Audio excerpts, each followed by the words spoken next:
Hello बच्चों, नमस्कार, good morning. कैसे हैं सभी लोग? उम्मीद करता हूँ बहुत अच्छे होंगे, बेहतर होंगे। तो परसेंटेज की आज सेकंड लास्ट क्लास है और कल हम परसेंटेज को एंड कर देंगे बच्चे। आपका जो चुनाव संबंधित प्रश्न, इलेक्शन रिलेटेड क्वेश्चंस जो बचा हुआ है वो एक क्लास का चैप्टर है कंप्लीट। तो उससे पहले हमने छोटी मोटी चीज़ें जो हैं वो सारी की सारी समेट ली हैं। बहुत बड़ा चैप्टर, अगर मैं कहूँ पूरे सिलेबस में, आपके कंप्लीट सिलेबस में अगर कोई सबसे बड़ा चैप्टर है तो वो परसेंटेज है। ठीक है, क्योंकि इसमें बहुत सारे टाइप हैं आपको जो पढ़ने हैं और आपको बहुत मज़ा, मुझे उम्मीद है कि आपको बहुत मज़ा आया होगा इस चैप्टर को पढ़ने में। के बाद प्रॉफिट एंड लॉस, अगर आपने परसेंटेज बहुत अच्छे से पढ़ा है, नो डाउट प्रॉफिट लॉस उससे भी बेहतर आपको समझ में आएगा, क्योंकि परसेंटेज के ही सारे के सारे कॉन्सेप्ट हम प्रॉफिट एंड लॉस में पढ़ने वाले हैं। तो आज की क्लास में हम लोग सबसे पहले एक होमवर्क, आई थिंक मैंने आपको दिया होगा फ्राइडे में, है ना?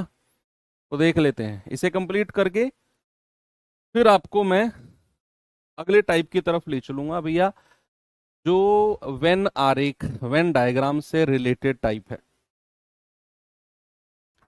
मैं कहूं कि अंजू हिंदी के 80 अंक में से 68, गणित में 60 में से 46, विज्ञान में 90 में से 74 और अंग्रेजी में 45 में से 35 अंक लाती है, तो कौन से विषय में सबसे ज्यादा परसेंटेज है?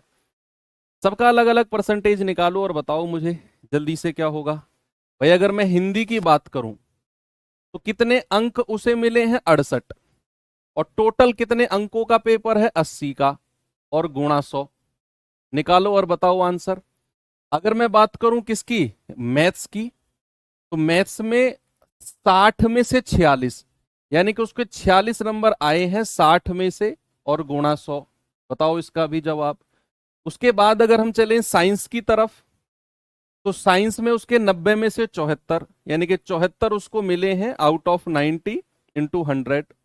और चौथा एंड लास्ट है अंग्रेजी, 45 में से 35, तो 35 बटे टोटल कितने नंबर का पेपर है? 45 का इंटू 100। चारों मल्टीप्लीकेशन एग्जैक्ट मत करना, लगभग भी करोगे तो चलेगा, लगभग भी करोगे तो चलेगा। जैसे 20 पंजे 100 और 20 चौकू 80, 4 से जाएगा 17 बार और 17 पंजे 85। भैया 85% तो यहां हो गए। 20 पंजे 100 और 20 तिया 60, और 46 पंजे कितना होता है? 230 बटा 3। कितना हो गया भैया? 3 सत्ते 21, 2 3 छिंग 18। मैंने लगभग लिखा, लगभग, लगभग 76। मुझे नहीं पता एग्जैक्ट 76 पॉइंट जो जो जो भी आएगा, लेकिन मैंने कहा लगभग 76% है। इसके आगे चलते हैं।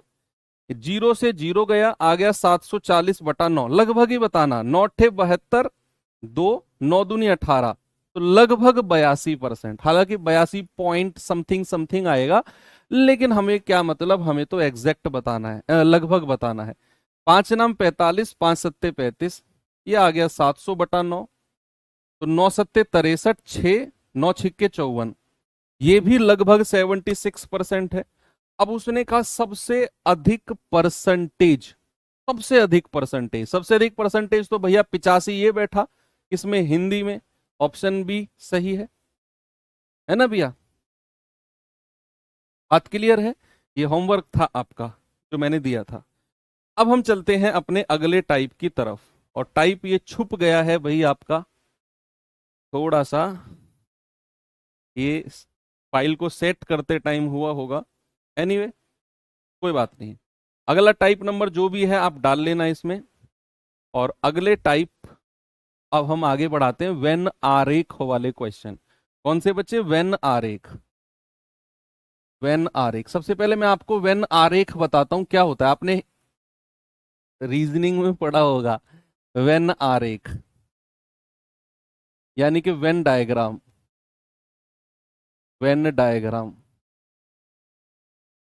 Venn diagram. कोई बताएगा मुझे क्या होता है वेन डायग्राम? वेन डायग्राम होता है कि दो लोगों की पार्टनरशिप दिखाता है वो। दो लोगों की पार्टनरशिप कैसे? भाई मान लो मैं आपसे कहूं कि आपके आपके पास दो सब्जेक्ट हैं, आपके पास कौन कौन से सब्जेक्ट हैं? मैं मान लो आपके पास एक हिंदी है और एक गणित है, दो सब्जेक्ट है आपकी क्लास में, दो ही पढ़ने हैं, दो का ही पेपर देना है, दो में ही पास फेल जो भी होना है केवल दो में ही होना है। दो सब्जेक्ट हैं, कौन कौन से? एक हिंदी और एक गणित। तो एक मैं हिंदी का दायरा बना देता हूं, बोलते हैं ना अपने दायरे में रहे। अपने दायरे में मतलब कि जहां तक तुम्हारी पहुंच है उसी में रहो, अपने दायरे तक सीमित रहो। तो ये हिंदी का दायरा बना दिया मैंने, गोला। यानी कि ये वो लोग हैं, ये गोला क्या दिखाता है? ये गोला वो दिखाता है बच्चा जो लोग हिंदी में पास हुए हैं। मैं पास की बात कर रहा हूं, फेल की भी बात कर सकता हूं, केवल अभी मैं पास की बात कर रहा हूं। मैंने बोला जो लोग, मैं पास का वैन आरेख बना रहा हूं। मैंने आपसे क्या बोला कि मैं पास का वैन आरेख बना रहा हूं, तो मैंने हिंदी का दायरा बना दिया। यानी कि ये सर्कल मैंने बनाया, इस सर्किल ने बताए वो लोग जो हिंदी में पास हुए हैं। ठीक है, एक सर्किल मैंने अलग से बनाया, एक दायरा अलग से बनाया, किसका? गणित का, यानी कि मैथ्स का। ये वो लोग हैं जो मैथ्स में पास हुए हैं, जो मैथ्स में पास हुए हैं। अब अगर मैं आपसे पूछूं यार ऐसे भी तो लोग होंगे जो दोनों में पास हुए होंगे। ये तो केवल हिंदी में पास होने वाले लोग हैं, ये केवल गणित में पास होने वाले लोग हैं। क्या ऐसे भी कुछ लोग होंगे जो हिंदी और गणित दोनों में पास होंगे? जो हिंदी और गणित दोनों में पास होंगे। आप कहेंगे हाँ जी सर, तो उसे कैसे दिखाया जाएगा? उसे ऐसे दिखाया जाएगा, मैं अगले पेज पे दिखाता हूं आपको कि भाई अगर मैं एक गोला बना दूं, किसका? एक गोला बना दूं हिंदी का और एक गोला बना दूं गणित का, और उसको ऐसे थोड़ा सा कट करा दूं, यानी कि यहां पर लिखता हूं मैं हिंदी और यहां पर लिखता हूं मैं मैथ्स। तो अब आपको ये थोड़ा सा जो डायग्राम दिखाना, इसको बोलते हैं complete Venn diagram. Complete when आरेख इसको बोलते हैं। यानी कि जो येलो कलर का गोला है वो दिखाता है हिंदी में पास हुए लोग, पास हुए। जो व्हाइट कलर का गोला है ये दिखाता है गणित में पास हुए लोग। लेकिन भाई जो दोनों का कॉमन बाउंड्री है, जो दोनों का कॉमन बाउंड्री है, ये दोनों का जो कॉमन बाउंड्री है, ये वाला, ये जो दोनों का कॉमन बाउंड्री है, ये बाउंड्री क्या दिखाता है? ये बाउंड्री दिखाता है हिंदी और गणित दोनों में जो पास हुए हैं। दोनों में, हिंदी और गणित दोनों में जो पास हुए हैं भैया, वो दिखाता है ये बीच वाला दायरा। और वेन आरेख के सारे सवालों की कहानी, सारे सवालों का सॉल्यूशन यहीं से शुरू होता है। यहीं से शुरू होता है सारे सवालों का सॉल्यूशन, कहानी। भैया हम सवाल देखेंगे, बहुत बड़े सवाल होंगे। हमें यह देखना है पूरे सवाल को पढ़कर कि दोनों सब्जेक्ट में पास का परसेंटेज दिया हुआ है या दोनों सब्जेक्ट में फेल का दिया हुआ है, बस। अगर मैं आपसे इसी डायग्राम में पूछूं केवल हिंदी वाला दायरा कौन सा है? देखो ये जो दायरा है, ये जो बाउंड्री है, या ये वाला जो एरिया, ये तो दोनों का एरिया हो गया। अगर मैं आपसे कहूं केवल हिंदी वाला एरिया, केवल हिंदी, तो आप कहेंगे सर केवल हिंदी वाला एरिया ये हो गया। केवल हिंदी, केवल हिंदी वाला एरिया, है ना? ये वाला पार्ट हम नहीं लेंगे। मैंने क्या बोला? ये जो ग्रीन कलर का है ये है आपका केवल हिंदी, केवल हिंदी।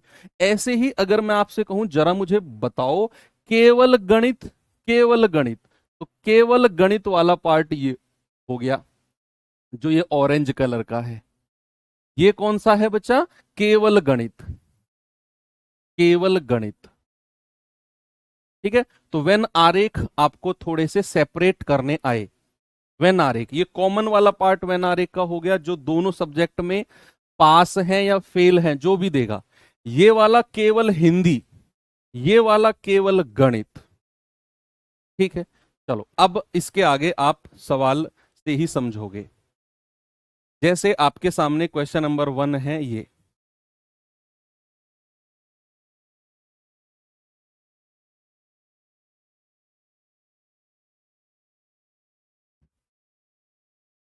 देखना भाई जरा इसे।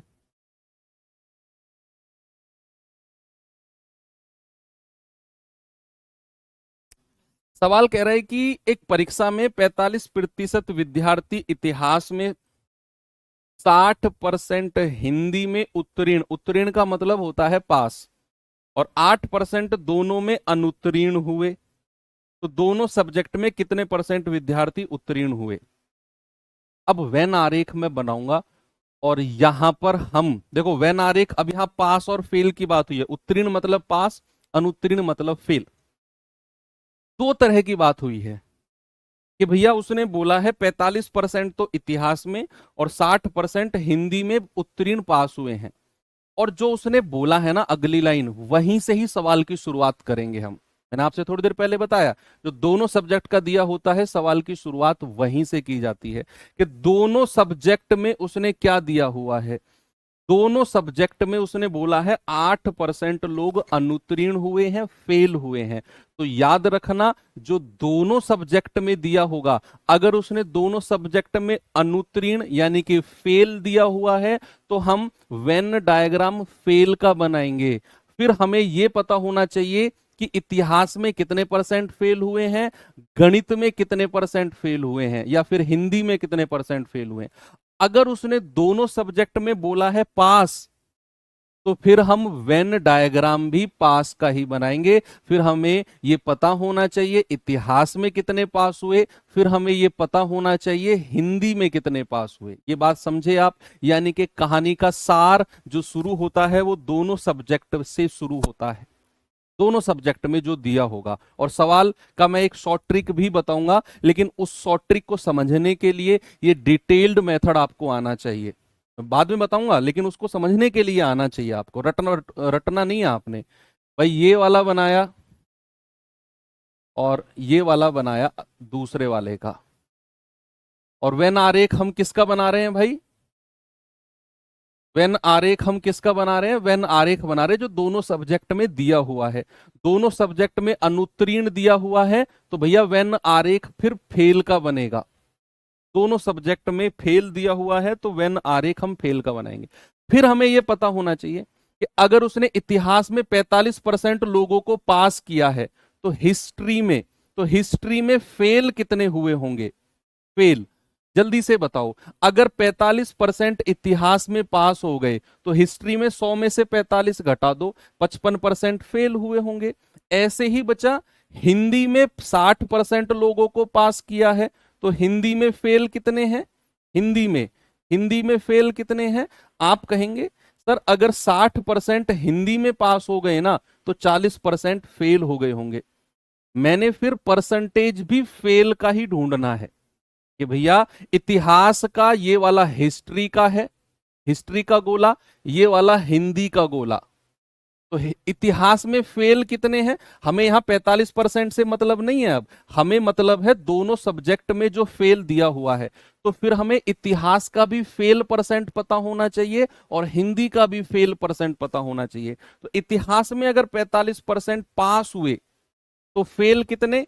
55%। तो ये पूरा गोला 55% का होगा। हिंदी में अगर 60% पास हुए, तो फेल कितने हुए होंगे? 40%। तो ये येलो वाला गोला 40% का होगा। और दोनों सब्जेक्ट में कितने फेल हुए? 8%। उसे हम यहां पर रखेंगे। दोनों सब्जेक्ट में जो फेल हुए हैं उसे हम बीच में रखेंगे, 100 में से नहीं घटाएंगे। कभी आप 100 में से 8 को घटाने लगो ना, दोनों सब्जेक्ट में फेल दिया हुआ है, तो 8% को हमने बीच में रख दिया, क्योंकि हम फेल का ही वेन डायग्राम बना रहे हैं। यहां तक कुछ समझो, फिर मैं और थोड़ा आगे बढ़ता हूं। सवाल बहुत आसान है, समझने में थोड़ा सा टिपिकल हो सकता है, लेकिन अगला सवाल आप मुझसे भी पहले दे दोगे आंसर।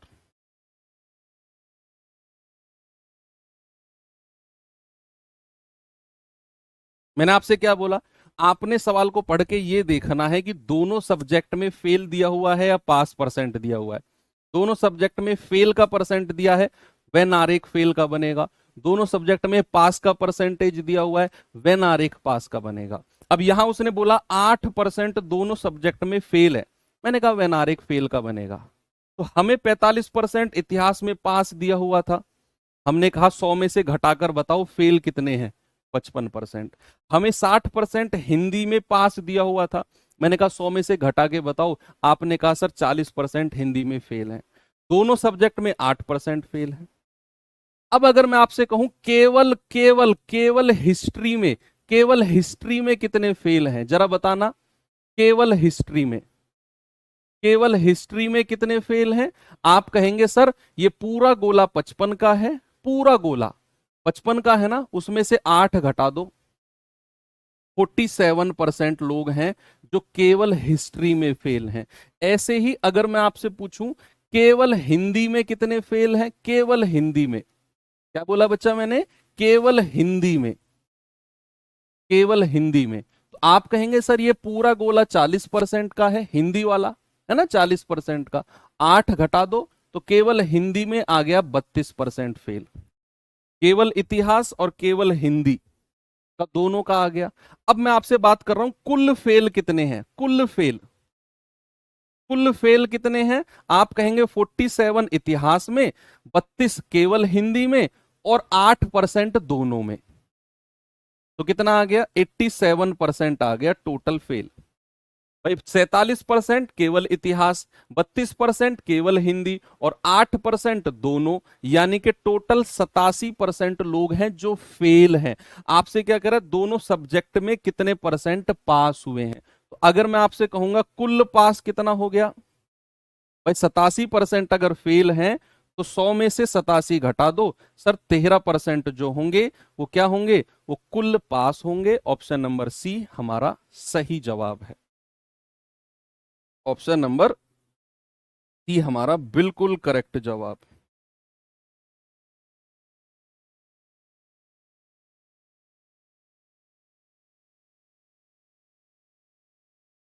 ठीक है भाई।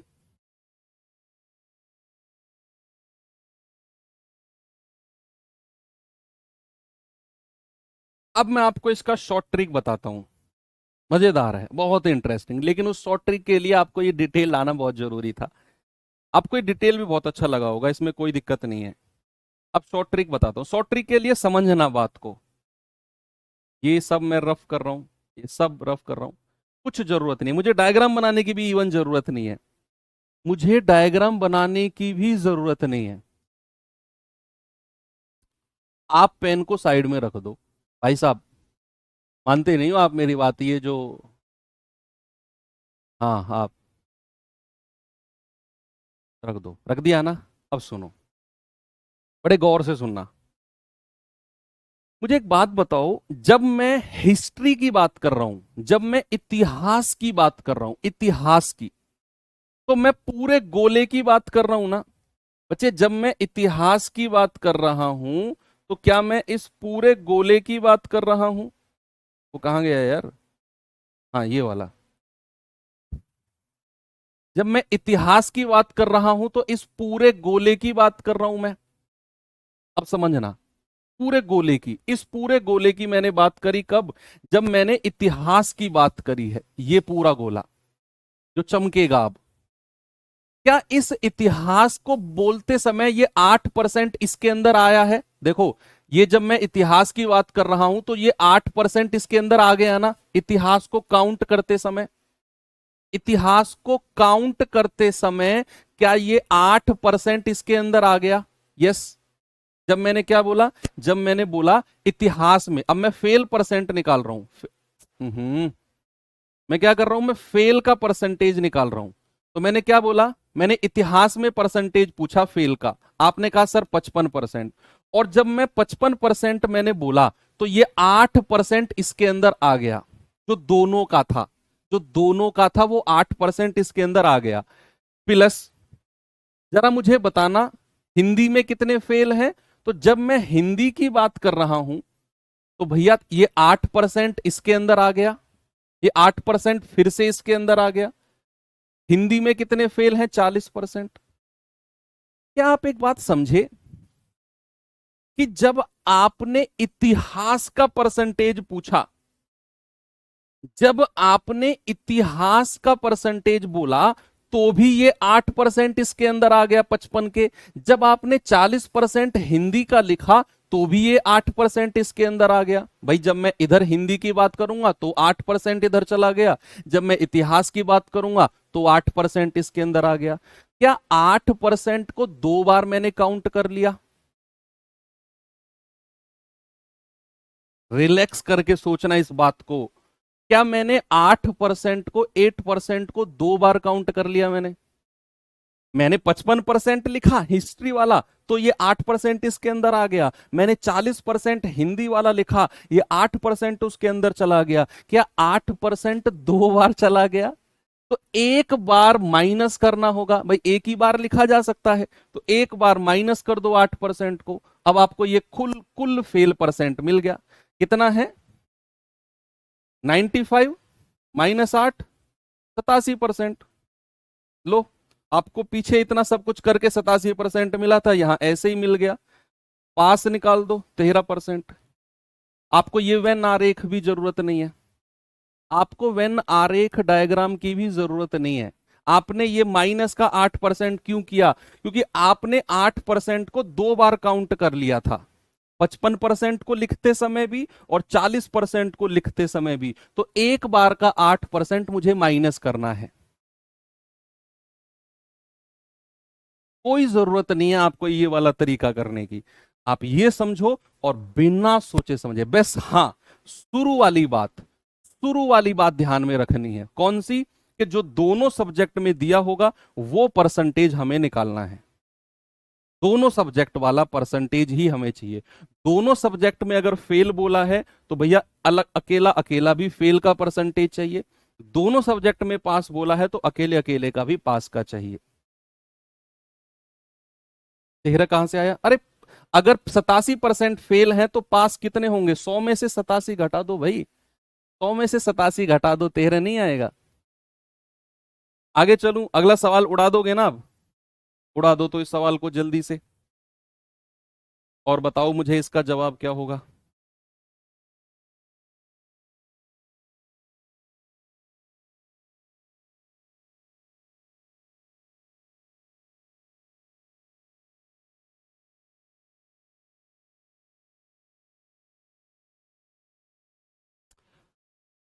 ये जो हंस रही है दुनिया मेरी नाकामियों पे, ताने कस रही है दुनिया।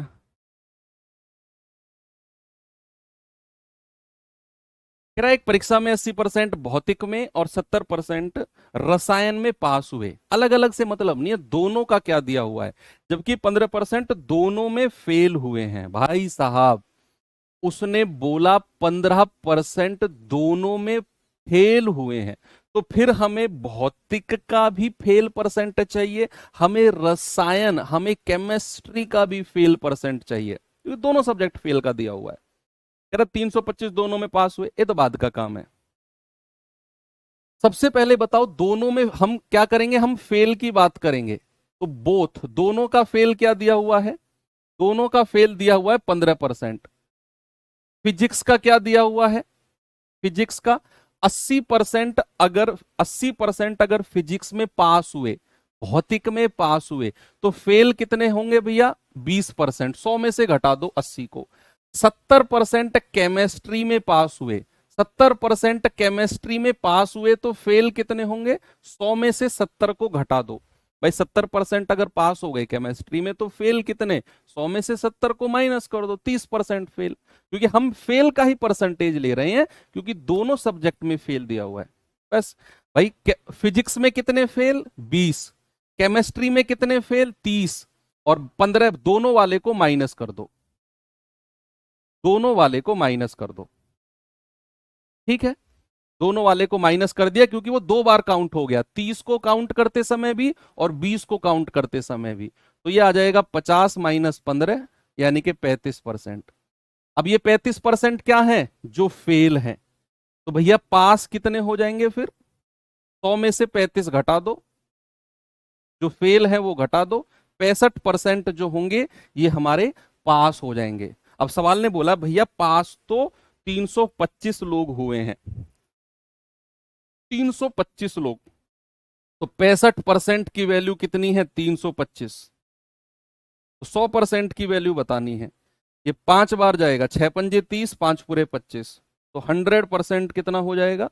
5 × 100 विल गिव 500 एज आंसर। बोलो मजा आया? कोई डायग्राम फायग्राम बनाने की जरूरत पड़ी आपको? कोई जरूरत ही नहीं है भाई।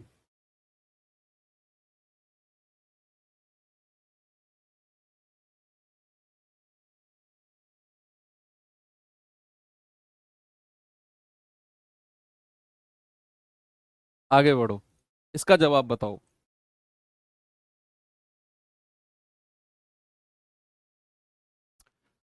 कल कोई मुझको याद करे, क्यों कोई मुझको याद करे, मसरूफ जमाना मेरे लिए, क्यों वक्त अपना बर्बाद करे।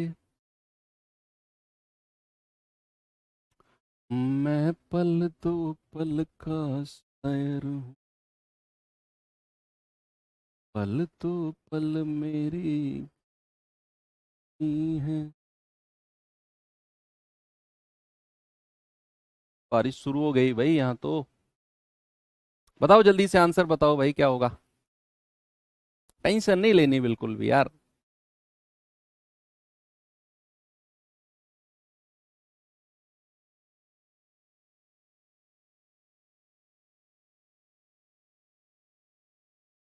कह रहा है कि एक ऑफिस में 55% चाय पीना पसंद करते हैं, 60% कॉफी पीना पसंद करते हैं, 45% दोनों पीना पसंद करते हैं। तो कितने परसेंट हैं जो कम से कम एक चाय पसंद करते हैं? अब यहाँ पास फेल वाला तो कॉन्सेप्ट ही नहीं है। अब यहाँ पास फेल वाला तो कॉन्सेप्ट ही नहीं है, तो ये तो और भी आसान है। जब सवाल वेन आरेख वाला हो और पास फेल वाला कोई कॉन्सेप्ट ही ना हो। अब यहां तो कह रहा है कि भैया ऑफिस में 55% चाय पीना पसंद करते हैं, 60% कॉफी पीना पसंद करते हैं और 45% दोनों पी लेते हैं। अब कह रहा है बताओ कम से कम एक कितने लोग पीते हैं, यानी कि पीना जरूर है। ऐसे भी लोग होंगे जो कुछ भी नहीं पीते, ना चाय ना कॉफी, हमें उनसे मतलब नहीं है। ये कह रहा है ऐसे लोग बताओ जो कम से कम एक तो पीते हैं, तो चाय या कॉफी। दो चलेगा, दोनों चलेगा। भाई एक बात बताओ, एक ऑफिस है, उसमें 100 लोग हैं, उसमें 100 लोग हैं, जिनमें से 20 लोग ना तो चाय पीते हैं ना कॉफी पीते हैं। अब 80 लोग हैं। अब जो ये 80 लोग हैं, ये कौन है? ये पीने वाले लोग हैं। या तो चाय पीते हो, या कॉफी पीते हो, या दोनों पीते हो। यानी कि कम से कम एक चीज तो पीने वाले लोग ये हैं 80। यस और नो? तो ये वही कह रहा है। बताइए कितने परसेंट लोग हैं जो कम से कम 1%, एक चाय या कॉफी में से कुछ तो पीते हैं। तो जब भी ऐसा सवाल हो जिसमें पास या फेल ना हो, तो ये तो और भी आसान है। इसमें तो सीधा सीधा क्या करना है, 55% जो चाय पीते हैं, 60% जो कॉफी पीते हैं, और उसमें से 45% माइनस कर दो जो दोनों पीने वाले हैं। क्योंकि हमने 55% में भी 45 को ले लिया था, हमने 60% में भी 45 को ले लिया था, दोनों में ले लिया था हमने। तो एक बार का 45 माइनस करना पड़ेगा। तो 105 माइनस 115, 115 माइनस 45 कितना आ गया भैया? 70%। यानी कि 70% ऐसे लोग हैं जो कम से कम कुछ ना कुछ पीते हैं। ऑप्शन नंबर बी हमारा सही जवाब होगा।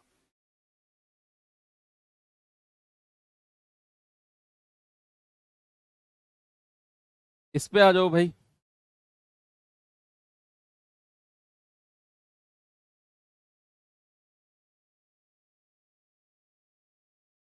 अच्छा एक बार थम्स अप करके वो लोग बताओ जिन्होंने सैटरडे और संडे में जितनी भी परसेंटेज की क्लास हुई है, सबकी वर्कशीट और क्लास क्वेश्चंस को दोबारा लगा लिया। क्लास क्वेश्चन मतलब कोई एक चीज तो लगाई है। वर्कशीट जिन्होंने सारी कंप्लीट की है या क्लास क्वेश्चन दोबारा कंप्लीट किए हैं, ऐसे कितने लोग हैं? कितने प्रतिशत भारतीय? बोलो, देखना चाहता हूं कितने लोग रेस में और आगे निकल रहे हैं। कह रहा है 600 विद्यार्थी भौतिक तथा रसायन के एक टेस्ट के लिए चुने जाते हैं। 600 लोग, अरे वाह! इतने सारे थम्स अप। सारे लोग ही हो क्या आप? आगे दौड़ रहे हो सारे। कह रहा 35% विद्यार्थी भौतिक विज्ञान में फेल हो जाते हैं। ये 35% भौतिक में फेल है, 45% रसायन में फेल है, और 40% दोनों में पास है। मैंने आपसे बोला दोनों में अगर पास दिया हुआ है तो फिर हमें वेन डायग्राम भी पास का ही बनाना पड़ेगा। तो भैया हम वेन डायग्राम भी किसका बनाएंगे? पास का। तो दोनों सब्जेक्ट में कितना परसेंट पास दिया हुआ है? आप कहेंगे सर दोनों में 40% पास दिया हुआ है। यस और नो? यस। कह रहा 35% भौतिक में फेल हो गए, हमें पास चाहिए। तो भौतिक यानी कि फिजिक्स में अगर 35% फेल हुए हैं तो पास कितने हैं? 100 में से 35 घटा दो, 65% पास है। फिर रसायन यानी कि केमिस्ट्री, भाई केमिस्ट्री में क्या बोला? 45% केमिस्ट्री में फेल हो गए। हमें फेल से मतलब नहीं है, पास कितने हैं? 100 में से घटा दो 55। अब कुल पास कितने हैं? कुल पास आप कहेंगे कि सर 65 प्लस 55 और उसमें से दोनों वाला माइनस कर दो, क्योंकि 65 को लिखते समय भी हमने 40 को ले लिया और 55 को लिखते समय भी हमने 40 को ले लिया। 2 बार 40 ले लिया है तो एक बार माइनस करना होगा। ये आ गया 120 माइनस 40, यानी कि 80% लोग पास हुए हैं। अब कह रहा है कितने फेल हुए हैं, संख्या। तो आपको पता है कि अगर 80% पास हैं तो फेल कितने हैं? 100 में से घटा दो, 20% फेल है। भाई 100 में से माइनस कर दो, 20% फेल है। तो टोटल विद्यार्थी कितने हैं? 600। तो 600 का 20% निकाल दो। आप कहेंगे 6 दूनी 12, 120, 120।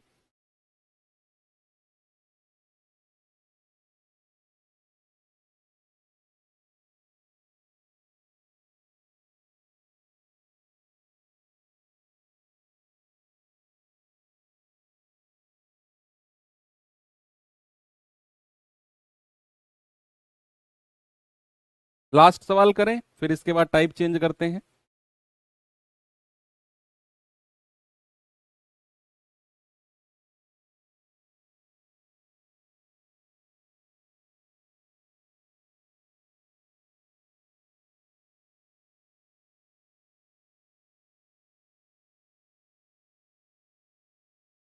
कह रहा है किसी परीक्षा में 36% हिंदी में अनुत्तीर्ण फेल, 42% अंग्रेजी में अनुत्तीर्ण फेल, दोनों विषय में उत्तीर्ण, दोनों सब्जेक्ट में क्या दिया हुआ है? उत्तीर्ण होने वाले छात्रों की संख्या 70% थी। यदि उत्तीर्ण होने वाले कुल 156 हैं तो कुल कितने छात्र उस परीक्षा में सम्मिलित हुए? टोटल कितने हैं? और हिंदी में अनुत्तीर्ण, केवल हिंदी में कितने अनुत्तीर्ण हैं? बताओ क्या है? केवल हिंदी में। वो तो बाद की बात है, देखेंगे जरा उसे भी। अच्छा सवाल है ये।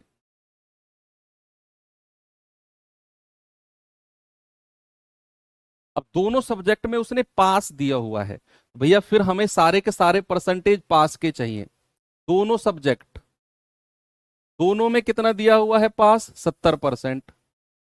हिंदी में, भाई हिंदी में उसने बोला है 36% अनुत्तीर्ण है, फेल है। पास कितने होंगे? अगर 36% फेल हैं तो 100 में से 36 घटा दो, 64% पास होंगे। दूसरा, इंग्लिश, इंग्लिश में उसने बोला है 42% अंग्रेजी में अनुत्तीर्ण। अगर 42% अनुत्तीर्ण है तो फेल कितने होंगे? फेल, सॉरी फेल तो दिया हुआ है ना 42, पास कितने होंगे? 100 में से 42 घटा दो, 58, 58। अब हमें कुल पास चाहिए। कुल पास, कुल पास कितना है? आप कहेंगे कि सर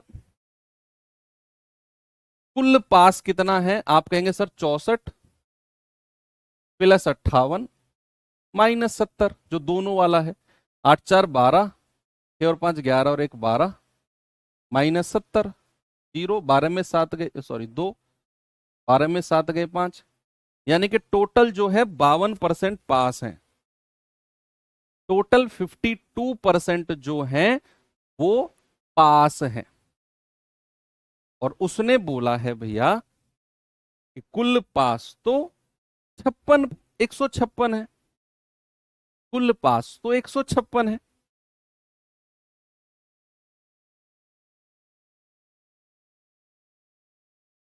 आप कहेंगे कि क्या सर 52% की वैल्यू 156 है? यस। 1% की वैल्यू कितनी आएगी? 156/52, 3। तो 100% की वैल्यू कितनी आएगी? 300। यानी कि टोटल उस परीक्षा में 300 लोग बैठे हैं। टोटल उस परीक्षा में कितने परसेंट लोग बैठे हैं? सॉरी, कितने लोग बैठे हैं? 300। अब आपसे एक बात और पूछी है। उसने कहा केवल हिंदी में फेल होने वाले, केवल हिंदी में फेल होने वाले, केवल हिंदी में, बताओ केवल हिंदी में फेल होने वाले कितने हैं?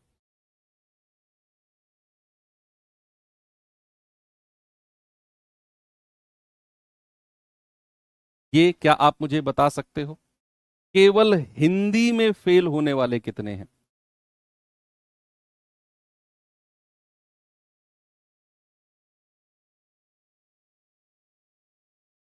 आप ऐसा करो, आप हिंदी में फेल होने वाले की संख्या निकाल लो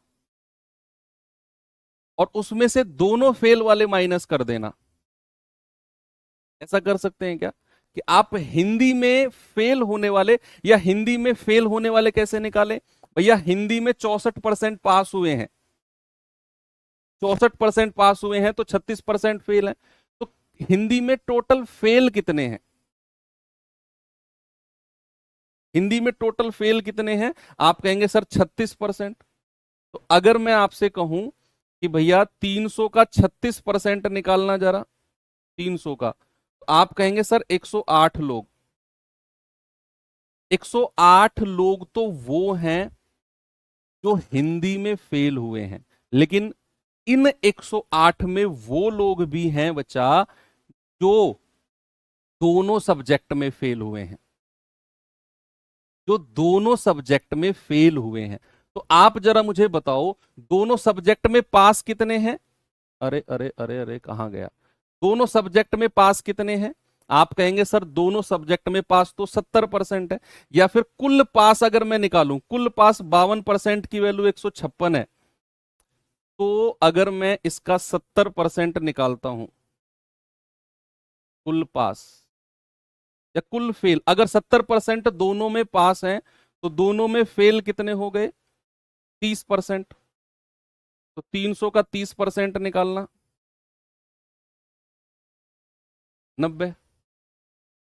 108 में से 90 घटा दो, 18 आ जाएगा। Option number D. अब ये आपको मैं समझाता हूं आया कैसे। समझो आप मेरी बात को, यहां तक की प्रॉब्लम सबकी क्लियर है कि भैया 52% जो कुल पास हैं उसकी वैल्यू 156 दी हुई है, तो 100% 300 आ गया, यानी कि टोटल लोग हैं 300। अब दो ऑप्शन तो हमारे हट गए, ऑप्शन बी और ऑप्शन सी। अब हमें थोड़ा सा कंफ्यूज करने के लिए एक सवाल उसने दे दिया कि केवल हिंदी में फेल होने वाले, केवल हिंदी में। तो मैंने आपसे बोला कि आप मुझे हिंदी में टोटल फेल बता दो कितने हैं। हिंदी में टोटल फेल, तो आपने कहा 36% निकाल दो सर 300 का 108। अब ये 108 में वो लोग भी हैं जो अंग्रेजी में भी फेल हैं। ये 108 में वो लोग भी हैं जो अंग्रेजी में भी फेल हैं भैया, क्योंकि आप वेन आरेख से समझो। अगर मैं आपसे कहूं ये 36% का गोला है, तो इसमें वो लोग भी आ रहे हैं जो अंग्रेजी में फेल हैं। हमें केवल हिंदी ये वाला पार्ट चाहिए, ये वाला पार्ट, केवल हिंदी वाला। तो मैंने आपसे कहा 108 तो वो लोग हैं जो हिंदी में फेल हैं, इसमें वो लोग भी हैं जो दो अंग्रेजी में भी फेल हैं। तो मैं क्या करूंगा, मुझे पता है दोनों सब्जेक्ट में पास अगर 70 हैं तो दोनों में फेल कितने होंगे? दोनों में फेल होंगे सर 30%। 100 में से 70 घटा दो, तो 300 का 30% निकाला 90। यानी कि जो ये कॉमन वाला पार्ट है ना, ये 90 आ गया। और ये हमने पूरा आंसर कितना निकाला था? 108। 108 में से 90 ये वाला पार्ट माइनस कर दो, तो केवल हिंदी वाला पार्ट आ जाएगा आपके पास। कितना आएगा? 18। 108 में से 90 माइनस किया, यानी कि 18 वो लोग हैं जो केवल हिंदी में हैं, जो केवल हिंदी में है। तो भाई ये लास्ट की लाइन ने इस सवाल को महंगा सवाल बना दिया। आपको थोड़ा सा एक्स्ट्रा मेहनत यहां करनी पड़ी है। थोड़ी सी एक्स्ट्रा मेहनत। ठीक है, चलो अब यहां पर ये वाला टाइप होता है खत्म। अब मैं आपको थोड़ा सा इनकम टैक्स के बारे में बता देता हूं। हालांकि अब ये सवाल आने बंद हो गए हैं इनकम टैक्स वगैरह के, लेकिन कई बार आप जब बुक्स वगैरह सॉल्व करते हो तो वहां आपको ये सवाल दिख जाते हैं, बुक्स वगैरह में सवाल आपको दिख जाते हैं, तो फिर आप परेशान हो जाते हो कि यार ये सवाल कैसे आ गया। मैं आपको दो फॉर्मूले लिखवाऊंगा। ये सबसे पहले आपको मैं एक चीज बताऊं कि जो हमारी नेट इनकम होती है, नेट इनकम, आप भी जब अपनी सैलरी स्लिप निकलवाया करोगे ना, अपने एस्टेब्लिशमेंट, एक डिपार्टमेंट होता है एस्टेब्लिशमेंट या फिर अकाउंट्स डिपार्टमेंट होता है, आप जब महीने की सैलरी की स्लिप निकलवाया करोगे कि भाई मेरी सैलरी स्लिप, आपके मेल पे भी आया करेगी वो, जो ऑफिशियल मेल आईडी होगी, तो उसमें आपको नेट इनकम नाम की एक वर्ड दिखेगा। तो नेट इनकम का होता है, जैसे आप बोलते हो ना किसी से कि भाई कितनी सैलरी इन हैंड आ रही है, इन हैंड वर्ड आपने बहुत सुना होगा कि भाई मेरी जो है ना वो 50,000 रुपए इन हैंड है, मेरी 42,000 इन हैंड है। तो इन हैंड का मतलब क्या होता है, वो आपके हाथ में नहीं देके जा रहे। इन हैंड का मतलब होता है कि आपकी जो ग्रॉस सैलरी थी ना, ग्रॉस मतलब होता है जो टोटल सैलरी थी, उसमें से टैक्स कट गया, उसमें से जो भी फुट फुट कटना है, एनपीएस वगैरह कटना है, पेंशन वगैरह का जो पैसा कटता है वो कट गया। उसे कट, दो तीन चीज कटने के बाद में आपके हाथ में, आपके अकाउंट में कितना पैसा आया, that is called net income.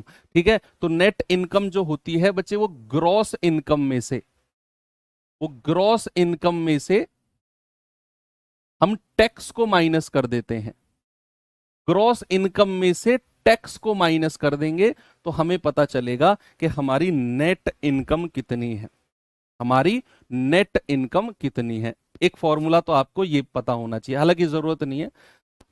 जो बेसिकली सवाल पूछे जाते हैं आपसे, तो पूछे जाते हैं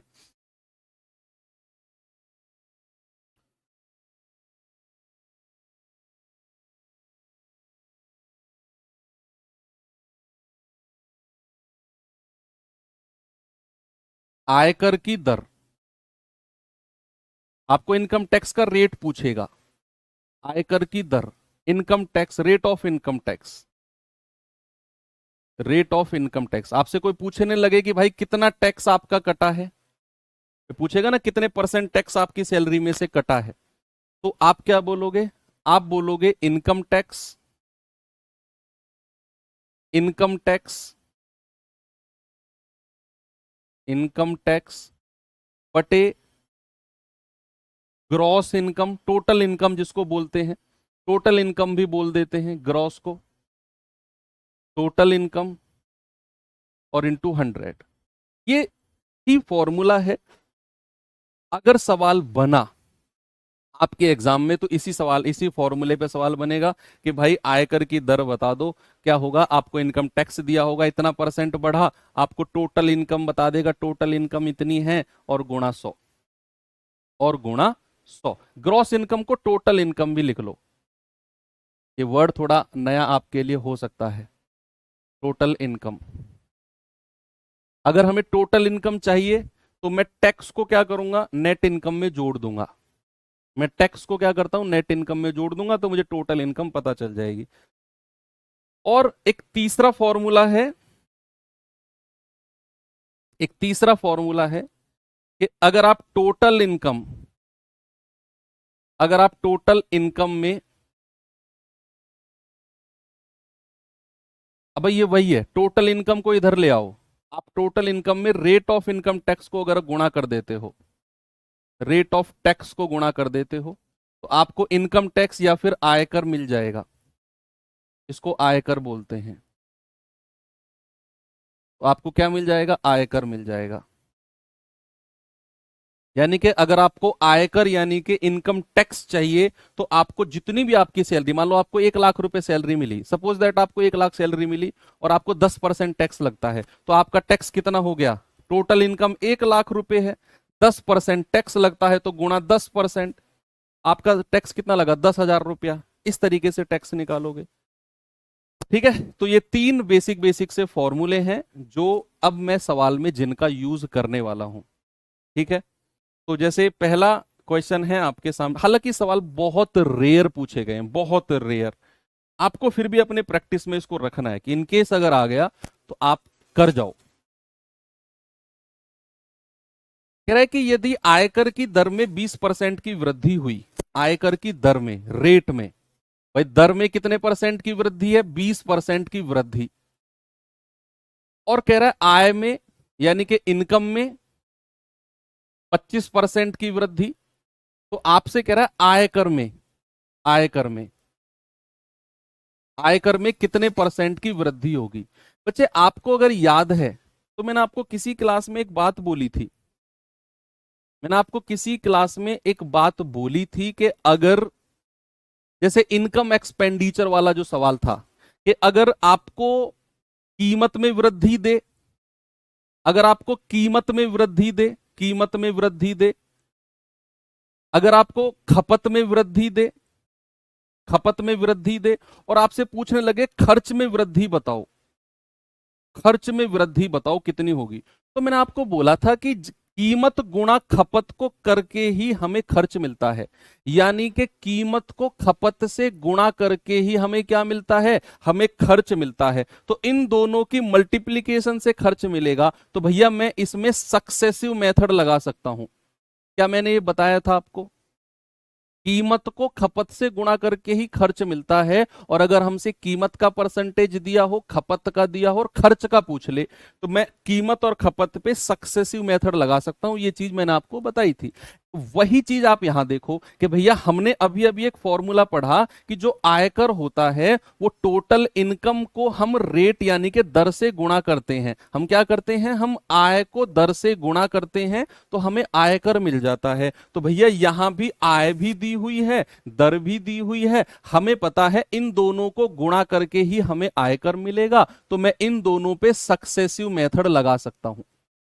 तो मैं क्या कर सकता हूं? मैं इन दोनों पे सक्सेसिव मेथड लगा सकता हूं, क्योंकि दर और आय को गुणा करके ही आयकर हमें मिलता है। वो कह रहा है आयकर की दर में 20% की वृद्धि, आय में 25% की वृद्धि, तो बताओ आयकर में कितने परसेंट की वृद्धि होगी टैक्स में। तो आप यहां सक्सेसिव मेथड लगाओ। 20 दोनों में वृद्धि है ना, प्लस 25 प्लस 20 गुणा 25 बटा 100, तो 20 पंजे 100 और 5 पूरे 25, 45 और 5 50%। आयकर में कितने परसेंट की वृद्धि आ गई?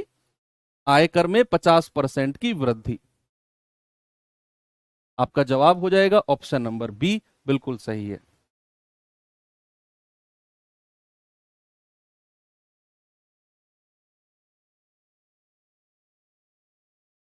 चलो एक और सवाल देता हूं। इस पहले इस वाले फॉर्मूले पे सवाल हो गया, अब इस सेकंड वाले फॉर्मूले पे सवाल देता हूं आपको। सेकंड और फर्स्ट दोनों को मिक्स करके सेकंड फॉर्मूला पढ़ो पहले। अगर आपसे आयकर की दर पूछे, रेट ऑफ इनकम टैक्स पूछे, तो इनकम टैक्स कितना है बटे टोटल इनकम, कुल इनकम चाहिए हमें, और गुणा 100। और कुल इनकम कैसे निकलेगी? नेट इनकम में टैक्स को जोड़ने पर। एक सवाल ऐसा है, ये रहा। आपको दिया हुआ है आयकर में 19% की वृद्धि, भाई टैक्स में कितना दिया हुआ है? टैक्स में दिया हुआ है 19% की वृद्धि, और आपसे कह रहा है नेट इनकम में, नेट इनकम कह रहे हैं ना, शुद्ध आय, शुद्ध आय यानी कि नेट इनकम, नेट इनकम में 6% की कमी,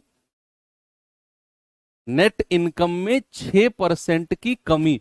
तो नेट इनकम कितना है? 6% माइनस का 6%, या फिर 6% की कमी। तो यहां पर 6/19 मत कर देना बच्चा, गलत हो जाओगे आप, परेशान हो जाओगे आप। आयकर की दर पूछ रहा है, रेट ऑफ इनकम टैक्स। आयकर की दर का मैंने आपको फॉर्मूला लिखवाया था कि भैया कितना आयकर है, कितना रेट ऑफ इनकम, सॉरी कितना टैक्स है, बटे टोटल इनकम, टोटल इनकम और गुणा 100। यही बताया था मैंने आपको, गुणा 100। अब हमें पता है कि भैया अगर हमें नेट इनकम चाहिए, वो क्या होता है? टोटल में से, टोटल में से मैं टैक्स को माइनस कर देता हूं। टोटल में से टैक्स को माइनस कर देता हूं मैं, यस और नो? ठीक है, तो टैक्स कह रहा है 19% की वृद्धि है और नेट इनकम में 6% की कमी है। तो क्या मैं ये कह सकता हूं कि टोटल इनकम अगर मुझे पता करना है, टोटल इनकम, टोटल इनकम, तो नेट इनकम में टैक्स को जोड़ दो, नेट इनकम में टैक्स को जोड़ दो। तो आप कहेंगे कि सर नेट इनकम है 19, टैक्स कितना है, 19% बढ़ा, ये 6%, ये आ जाएगा 25। तो दर कितनी आ जाएगी, 19,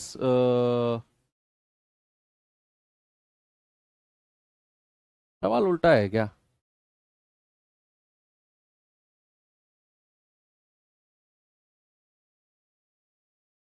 एक सेकंड, सवाल में कुछ प्रॉब्लम चल रहा है क्या?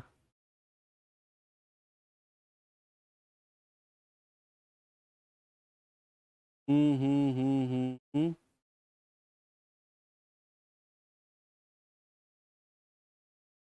Late me check. यहाँ तो फिर 76% के आसपास जाएगा ना?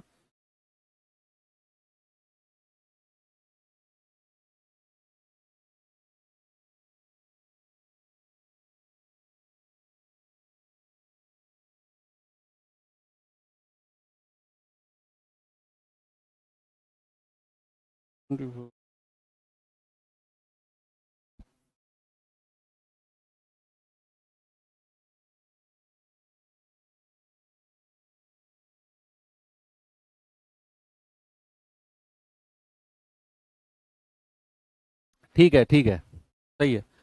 मैं आपको इसको दूसरे तरीके से भी बता दूंगा, ठीक है? आपको अगर फॉर्मूला भी करना है या फिर फॉर्मूले में आप थोड़ा सा कंफ्यूज हो जाओगे, जैसे अभी थोड़ी सी हुई है, मैं आपको इसका बेसिक मेथड ही बताता हूँ, ठीक है? फॉर्मूले से अक्सर थोड़ा सा अनकंफर्टेबल महसूस होता है। मैं आपको बिना फॉर्मूले के बताता हूँ। अच्छा, एक बात बताओ, जो ये 19% की आयकर में वृद्धि हुई है, जो ये 19% की आयकर में जो वृद्धि हुई है, वो 6% की कमी के कारण हुई होगी। भाई आय में मैंने 6% की कमी की, मैंने क्या की, मैंने आय में 6% की कमी की, क्या इसी की वजह से 19% की वृद्धि हुई है?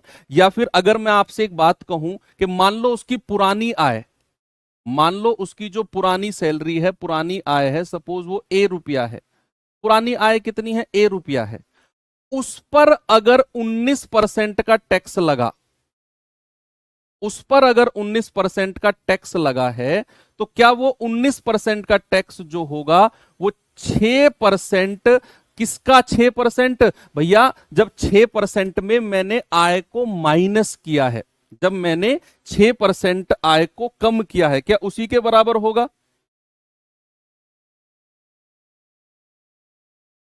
जो, यार ये, एक सेकेंड, मुझे कुछ क्वेश्चन में प्रॉब्लम लग रही है भाई।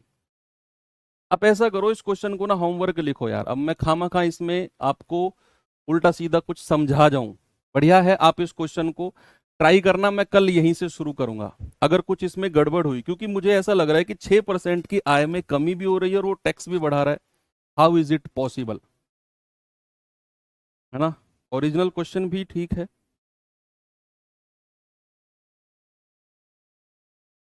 ठीक, चलो ठीक है, फिर इसे हम कल डिस्कस करेंगे, क्योंकि अभी टाइम भी नहीं बचा है और मैं अगर इसके बहुत डिटेल में भी जाऊंगा तो फिर प्रॉब्लम हो जाएगी। तो ठीक है, मिलते हैं फिर कल के सेशन में इसी क्वेश्चन के साथ, और कल मैं आपको इस क्लास में इलेक्शन रिलेटेड क्वेश्चन है उसे भी बता दूंगा। तो थैंक यू, बाय बाय, जय हिंद।